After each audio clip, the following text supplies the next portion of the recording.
JayDaYoungan's mom speaks about his passing and says she believes he was set up. So, JayDaYoungan's mom reveals what happened the day he was shot. Supposed to have been painting a car, doing the interior, something for my son. Me and Jay had already been up. We had been up all night, all freaking night, because of another situation that happened. I'ma just say it like that. Okay, we didn't even get up to that evening. Well, when Jay's dad came, and everything happened real quickly. Dad came by the house with these two other gentlemen. Well, Jay was gonna pay the guys. Was supposed to be giving them money to do whatever work he was gonna have them do. I don't fucking know. And the money, he had got $8,000 out of the $10,000 band.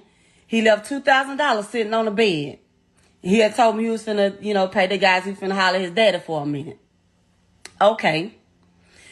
Now, I told my daughter. My daughter was 12 years old at the time.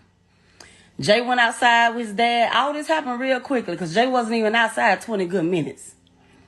Well,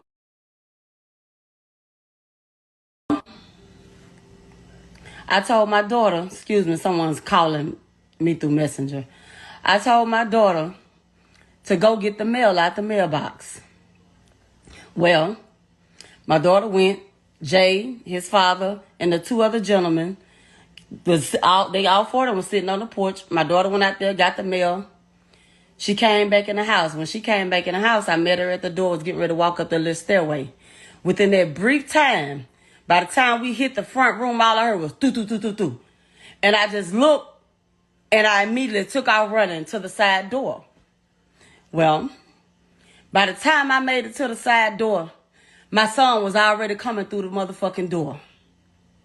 He pushed me against the wall. I hit the wall. He swung over and he said, "Mama, close the door." So I heard him close the door. When I'm locking the door. I'm like, what the fuck is going on? And when I turned and looked, all I seen was my son standing there with holes all in his body. Of course, as a mother, I lost it. I'm screaming. I'm panicking. And the only thing my son said was, "Mama, just get me to the hospital." We both walked in my room. I'm trying to find my keys. I done emptied my whole purse on the floor. My daughter's in shock. She's standing there screaming to the top of her lungs. He never cried out. He never screamed. He never panicked. He said, "Mama, get me to the hospital." By this time, I hear a knock at the side door. So I peek around, and it was his dad at the door. Well, when all this happened, his dad had a chick with him. She was in the car. When the shots and everything rung out, she hid on the floor of the car. Well, his dad, the chick, the young lady, and the two other guys, I open the door, they come inside. Jay was leaning against the dresser, standing in my room still. He was like, "Y'all, get me to the hospital, y'all." I'm screaming because I can't find my keys. I'm like, "Y'all, we got to get him to the hospital."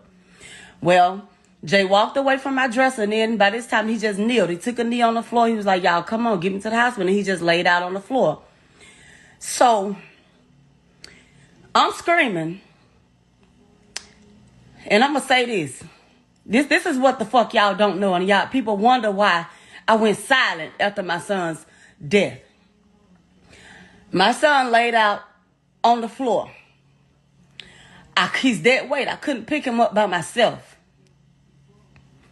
I'm screaming, "Please help me. Help me pick my baby up off this floor." I grabbed my son by the legs. His dad was standing there. His dad got shot in the leg. That was it. His dad was standing there. One of the guys made 2-3 of his dad. He's standing there.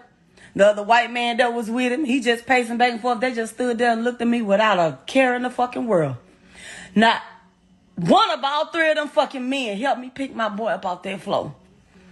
The young lady that was there with his dad, she grabbed my son under his arms, and I grabbed him by his legs, and we told him my child out that fucking house. We toted him out the house. Not none of them. So that's why I screamed and I told every fucking body that would listen to me. No one would listen. I feel like it was a setup. Yes, I do. I do. I don't know what the fuck, how the fuck. One motherfucking shooter. One person.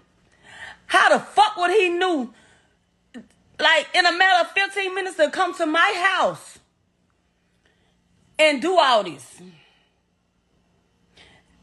Now, I can't say who did what, when, where, nothing. What I can say is that God don't sleep and he sees and knows all. And he says, vengeance is mine. And I know that anybody that had anything to do with this and whatever happens, they will pay. Maybe not today, maybe not tomorrow, but they will pay. We got my baby out that fucking house. We managed to get him on back of one of the dude's truck. By that time, I'm holding my son. He asked me, said, what car wreck? He asked me what my daughter was. I hadn't already told my daughter to go in the bathroom, lock the door, hide. I don't know what's going on. Somebody gonna try to come back. No, nothing. All this shit happens quickly. He asked me what my daughter was. He said he wanted some water. He was like, Kyra. I said, she in the house, baby. I said, just hang in there. Fight. Just hang in there. I'm holding my child. He still didn't cry out. He looked up at me. He said, Mama. He smiled. He said, Mama. He kissed me on my jaw, my left cheek. He said, Mama, I love you, but I'm not going to make it. Put yourself in my shoes. For anybody that is a parent out there, put yourself in my motherfucking shoes. How would you feel? You know what I'm saying? And this is not some shit that I normally do. Because I ain't got no business. It's going to be 3 years. I ain't got no business on here crying and doing all this on social media. But hey, I'm going to get the shit off my chest. Anyway, y'all will never hear from me again about it. Like, it's done. He is gone. Y'all, he's gone. Let him rest. The ambulance and the police made it there real quickly. They screamed, was telling me to get out the way so they can work on him. I didn't want to let him go. So I had to move. They got him, and when they put him on the stretcher, the words that came out of his mouth, he looked up at the big guy. He said, man, you set me up. Dude went hollering, no, no, no. Well, they got him in the ambulance and stuff. I don't even know how the fuck I ended up on the ground. I don't even fucking know. It's just a lot was going on. My oldest son made it there. He came grab me. He was like... He was riding around in his little ass city in a bright ass blue Corvette, parking it outside his mom's crib. He set himself up, yo. First time to say something? Ma'am, that was 2 years ago. Not gonna lie, you can hear the pain in her voice. Rest in peace, 2-3. It was a setup. Mama know. At least you got to be with him and he didn't die alone. He left next to the person he loves most. That's what's up, actually. Stay out the streets. All these young black men making a way for their family at a young age, coming from nothing, just to get his life took by another black man. Like Pac said, some things will never change. Remaining calm after getting shot multiple times, he was a true soldier. That man fought for his life, man. Rest in peace, JayDaYoungan. That pain will never go away. You just now putting that together?